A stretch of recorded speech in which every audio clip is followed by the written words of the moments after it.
Hello and welcome back to another one of my videos. I of course am the FBL train, and in this video I'm going to be revealing my team selection ahead of game week 25.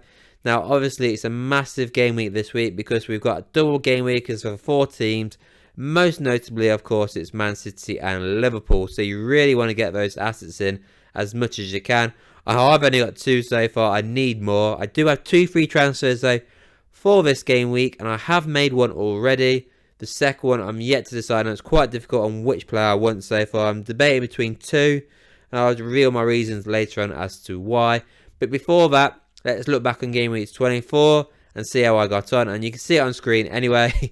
I mean, considering it's the worst weekend of my life, I mean, rest in peace for my grandma. But I did pretty well, to be fair. Now, if you watched that video for my team selection for game week 24, you might be a little confused. Now, obviously, not many people probably have it, would have watched it and watched this as well. But what I said was, I mean, I've got Haaland as my captain, and Son's going to be my team.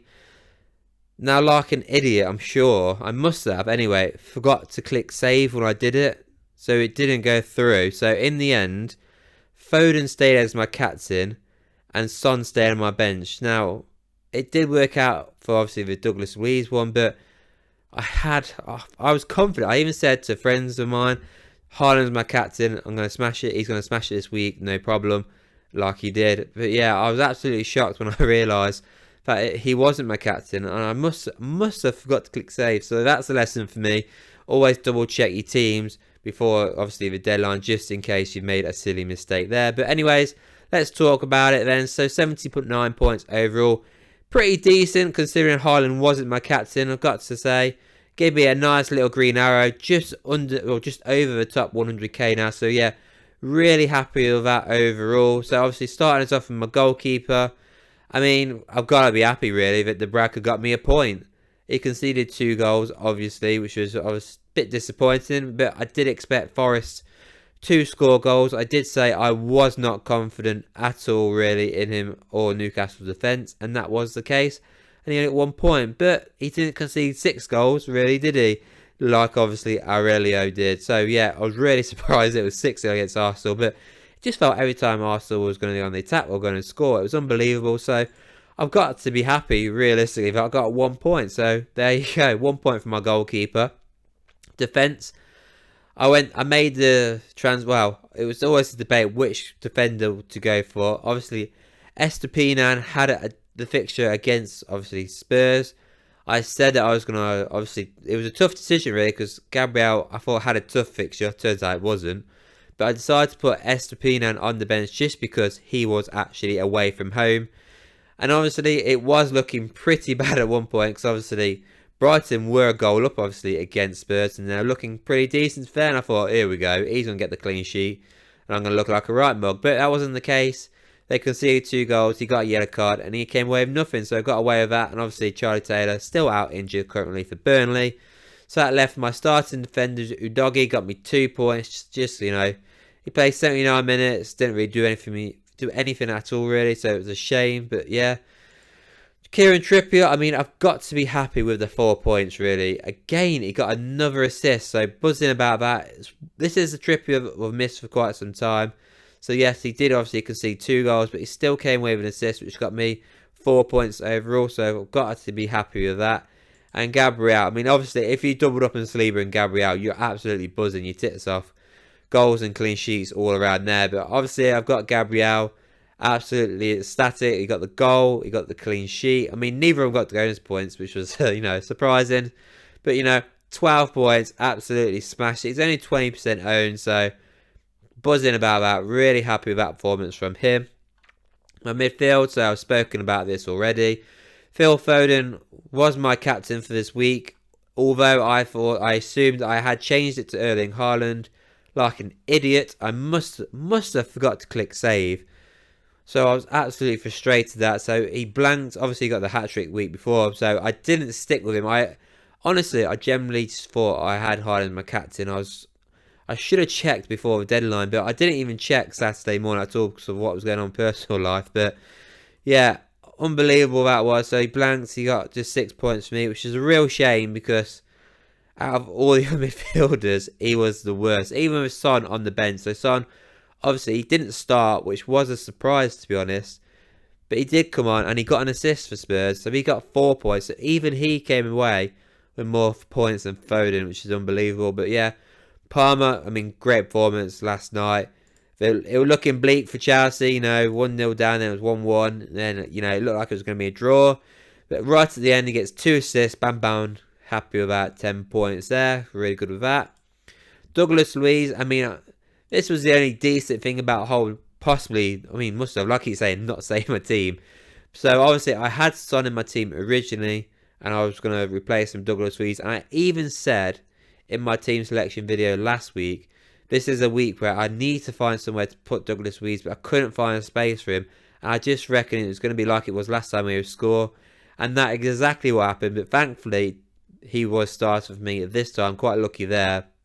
He got the goal, obviously, for Aston Villa. They still lost the game 2-1 to Man United, which I didn't actually expect, to be fair. But he managed to come away with all 3 bonus points, which I was really happy with there. So definitely take that. So double points from him.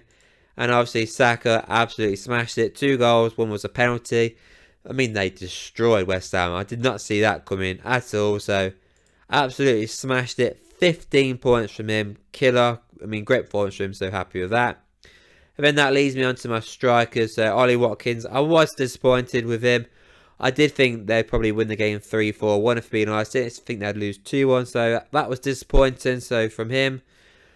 Erling Haaland, I mean, I thought he was my captain. Wasn't. Came away with 2 goals like I thought he would. I did think he was going to smash it. Got 2 goals. So that meant he got the 3 bonus points as well. So 13 points, sorry.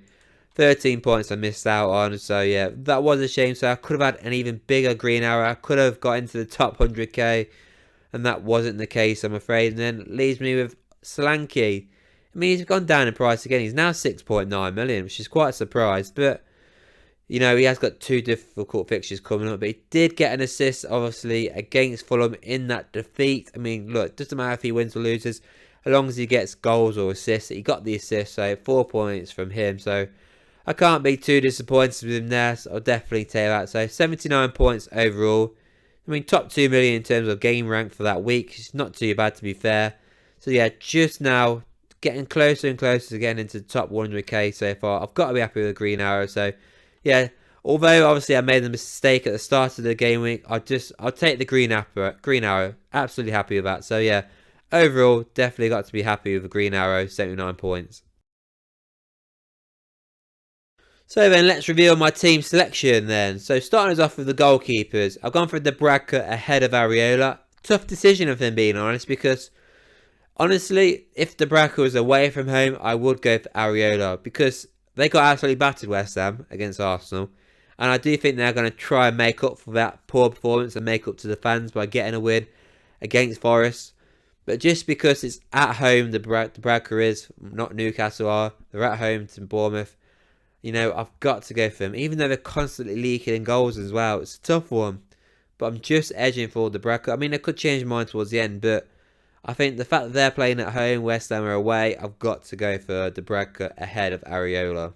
With the defenders then, so it's a back 3 yet again. But with a slight change this time. So I've dropped Udogie to the bench. Not going to lie, this was a very difficult decision to make. Ideally, I'd prefer all 4, to be honest. But my attacking players are a must-have at the minute. So I've had to drop one, and I've decided to drop Udogie onto the bench. Even though he's at home to Wolves, I do think Wolves will score in that game. So I've had to go for Udogie. It's a difficult decision. Don't be surprised if all 4 absolutely smash it this game week. But it's one I've decided to make, and I'm going to stick with this decision. So Udogie's going to be on the bench. Obviously, Taylor's going to be on the bench as well. No chance he's going to be starting for me. But yeah, I've got Gabriel starting. He's got Burnley away. Now, it is away from home, but I think Arsenal will win that game 2-0 for being honest. So, clean sheet for me there, I reckon. Estupiñán, I mean, Sheffield United away. It's away from home, but Sheffield United. It's one of the easier fixtures on the calendar. This is one of those where he could walk away with 1 point or 15 points. And I've got to take that gamble that he could get 15 points for me. Super attacking he is against a very weak team. Obviously, they had a great performance. Sheffield United did. Came away with that win.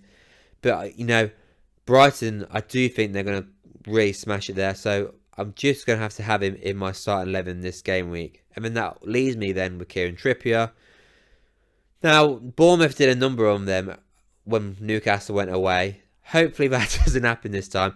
I'm hoping this time he does get double figures. Even if he concedes a goal, I do think he can get a few assists and maybe even a goal, hopefully. So, yeah, these three defenders that got started and potentially could all get double figures. So that is why I've had to start those three ahead of Udogie. Don't get me wrong, Udogie could come away with a clean sheet. But I think these three, could do better. So it's a gamble, but I think for a defensive point of view, I think, yeah, these three are the best ones to go for. Now then, with my midfielders, now I made a change, obviously. So obviously Son's back in, but let's pretend that he was meant to be in there originally. But Palmer has dropped to my bench. Now, this is a tough decision, obviously. He's got Man City away from home. Now, obviously, last time these two met, it was an insane game. Absolutely insane game, right? 4-4. Palmer did score. I believe it was a penalty. Now, I don't think that's going to be the same this time, if I'm being honest. I think Man City will be a lot more, defensive-minded. I think they'll be a lot better there. And yeah, compared to the other fixtures going on, I think Palmer will be my first bench option. So I'm going to drop him to the bench. It's a big decision, because don't get me wrong, he could easily score against Man City. But I'm going to drop him for this game week. And I've got instead, I brought obviously Son in. He's got Wolves at home. Obviously, he didn't start in that game last week against Brighton, but I do think he will start this time. I think, understandably, the manager wanted to rest him because he had a lot of extra time games in, obviously, the Asia Cup. But I think he will start in this game. I do think he can score. So, for sure, I've got to go with Son in this game. Now, I've got Douglas Luiz on here, Fulham away. Not a bad fixture, to be fair. He is possibly somebody I will get rid of, though. So I'll talk about that later. But yeah, for sure, Fulham away from home isn't a bad fixture. Saka's got Burnley away. I think he can do well there. Obviously, he's just got 2 goals against West Ham. I do think he'll score goals against Burnley. He's got a good chance anyway. Burnley, a struggling team. They do try to play out the back, and I think they can make mistakes. So Saka could capitalise on that and get a few goals. So for sure, Saka is going to be in my team. Phil Foden, double game week, has to be in your team. I mean, it's a must really. Both games as well are home fixtures as well. So that is pretty much a must-have player to have in your team right now. So really happy I've got him for this fixture. And yeah, I do really think he's going to smash it in this game week. Hopefully anyway. So yeah, Phil Foden is going to be in there for sure. So yeah, overall, pretty decent midfield there. And so finally, that leads me on to my strikers. So as you can see, there's my transfer already. I've taken out Ollie Watkins. It was a tough decision, to be fair. And I have decided to bring in Darwin Núñez. It was difficult because, I've had Darwin before and he wasn't great. But double game week, I just thought, you know what, sod it. I'm going to have him. I mean, Watkins is away from home to Fulham. I mean, don't get me wrong, he could score in that game. So, yeah, it's a difficult decision to make. But I've gone for Solanke instead to stay in my team instead of Watkins, just because further down the road, Solanke's got, obviously, that double game week coming up. And I have a lot more money in Solanke than I do in Watkins. So it doesn't affect me too much getting rid of Watkins, to be fair. So, yeah, it made sense. So Darwin Núñez is in my team. Brentford away. Then Luton at home. Hopefully, he can get a few goals in that game week. So that is my first transfer that I've made. I've got, obviously, Solanke, I can mention already, in my team. It's a tough game, though, going to Newcastle. He did score, though. 2 goals in the reverse fixture. Hopefully, something like that again would be nice. It's a gamble, though, going for him because he's away from home. I don't think he's going to go do too much for me, if I'm being honest. I've kept him in my team, though, for that double game week against Sheffield United and Luton game week 28. So I can't get rid of him, to be fair. So he's in my team. Fingers crossed, though, he does really well against Newcastle. And then that leaves me with Erling Haaland. Now, I've definitely saved it. He's definitely my captain for this game week. Chelsea, Brentford. The big question is, do I triple captain him? And that, I've not gone through it just yet, but I do think I'm 70% confident I'm going to I'm going to triple captain him. The reason is, I can't see a better fixture where I'm going to get a double game week. I mean, they could get a double game week back in game week all the way, sorry. Is it 37, I think? I think Ben Crennan's been saying it's 37 or 36. I can't quite remember. I think it's 37. But are they going to be both fixtures at home? That is the thing. I don't think they are. Chelsea lead goals, Brentford can lead goals. So yeah, I do think there's a strong possibility I will triple captain Erling Haaland for this game week. Obviously, if he blanks, it'd be, a sodding shame. But, I think this is the best fixtures. Obviously, if Mohamed Salah was fit, I'd really be thinking about bringing him in, obviously, and have him for the Brentford Luton games. But he doesn't look like he's going to be fit, particularly for the first fixture. So I feel like Haaland's the player to go for.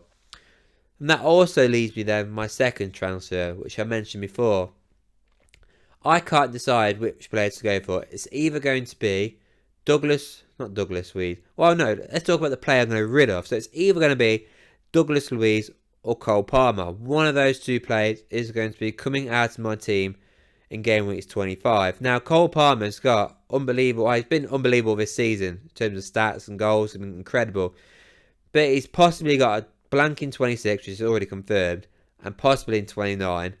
And before that, he's got Man City, Brentford, Newcastle. That is absolutely shocking. Absolutely shocking. So I might get rid of Palmer this game week, which is a shock. He's over 40, just under 40% owned, obviously. He's been sensational this season, but I just don't like the fixtures and the blanks. And I think it might be the right time to get rid of him. Now, or I could get rid of, obviously, Douglas Luiz. Now, he doesn't blank. He's not blanking in game week 29. So he's got obviously Fulham coming up, which is a nice fixture. Forest, nice fixture. Luton's a nice fixture. Spurs concede goals. Then he's got the West Ham fixture, and he's got great fixtures coming up, right? So is it worth it? Now I've got to think of, will I free hit in game week 29? So that's what I've got to be thinking about before I make this transfer. If I'm not going to free hit in game week 29, right? Keep Douglas Luiz, get rid of Palmer. If I'm going to go for a free hit in 29, then I may as well get rid of Douglas Luiz and keep Cole Palmer, just because Palmer is more attacking. But yeah, so the replacement player is also a difficult decision. It's going to be a Liverpool player, that is for sure. I'm not going to bring in De Bruyne. I've decided that. It's either going to be Jota or Luis Diaz. Now, the reason why I'm struggling is, if I bring in Diego Jota, who, let's face it, has been unbelievable so far since he's come back from injury, scoring goals all the time, he's been great. If I bring him in, which I can, I can't then, for game week 26, get rid of get rid of Nunez, which is what I'm thinking about doing. I only want to bring Nunez in for 25, just because of Liverpool's fixtures going forward aren't exactly the best. They blank, obviously, in game weeks 26, so that is something that I'm thinking about. So what I could do then is bring in Luis Diaz in instead for game weeks 25 for that double, and then in game weeks 26 I will then have enough money to take out Darwin Núñez and bring back Ollie Watkins straight away for Forest at home, because he then has Forest at home, Luton away. So that is what I'm thinking about doing. I know it's a bit silly bringing a player just for one game week, but I can do that. Or I could obviously bring in Jota in as well, obviously having Núñez in. Then game week 26, I could either have 10 plays for game week 26, because I'll have, obviously, I've got Udogie blanking, I've got Palmer blanking, Son blanking. I've got a lot of players blanking in game week 26 if I decide to obviously go for that route. So what I would have to do is possibly take a hit. Now, do I want to take a hit? So I take Jota in, and I have to take a hit, take Jota out, and obviously Núñez to get in Watkins in, and probably bring back really Douglas Luiz really. And it's not worth it, if I'm being honest. I don't think it's worth it. Maybe I could bring in Matoma for game week 26, but I'm leaning towards bringing Luis Diaz in. So that means I can take out Núñez in game week 26 and bring in, obviously, Ollie Watkins. And then that leaves me then with my full bench. I mean, obviously, Charlie Taylor is still out injured. So hopefully for game week 26, he'll be fit. And then I'll have a full 11 lineup for game week 26. So it's a tough decision, really, what to go for at the moment. Obviously, I have much more. I've got time to think about it, but I do think taking out Palmer is probably the right decision, but like I said, it's tough to decision.